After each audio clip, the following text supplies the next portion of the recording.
Happy new year, কেমন আছো? Happy new year, খুব ভালো আছি। তোমরা কেমন আছো? খুব ভালো আছি। আর তোমাকে দেখে তো এই অবতারে দেখে ভীষণ ভালো লাগছে, কারণ খোয়াইকে তো জেনারেলি এরকম অবতারে পাওয়া যায় না। এই না, নতুন লুকে কেন খোয়াই এসেছে একটু নিজেই বলো।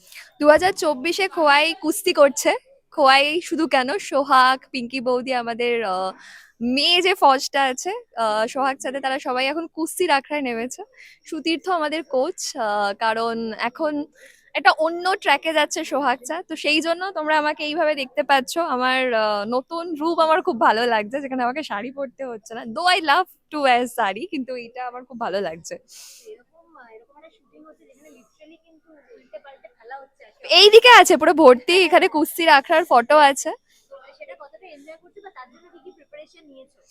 দেখো, ভয় ছিল, কারণ আমি জীবনে কোনোদিন এটা মানে স্পোর্টসে কোনোদিন মারপিট করিনি। তো এখানে একদম সিরিয়াল করতে এসে এখন প্রথমেই কুস্তি করাচ্ছে, তো একটা ভয় তো কাজ করছেই। কিন্তু মজাও, কারণ পুরো ব্যাপারটা খুব মজার সাথে শুট করছে আমাদের ডিরেক্টর, পুরো টিম। তো দেখা যাক ভবিষ্যতে এবার কিছুদিন যাওয়ার পর ফাইনাল, বা আমরা কি কি আরো করছি, কি কি এক্সারসাইজ করাচ্ছি, বা কুস্তি কতটা আমরা করতে পারছি। আর এমনি এখানে যেরকম দেখানো হচ্ছে কুস্তি করছো বা তোমরাই জিতবে, সেটা তো মানে ওপেন। কিন্তু অনুরাধা কতটা এরকম ডাকাবুকো? আমি ছোটবেলায় খুব ডাকাবুকো ছিলাম, আমি বাড়ির থেকে পালিয়েছি, মারপিট করেছি। এখন একটু শান্ত হয়ে গেছি, কিন্তু এখন সিরিয়ালে এসে মনে হচ্ছে আবার সেই ফর্মটা আমার ফেরত চলে এসছে।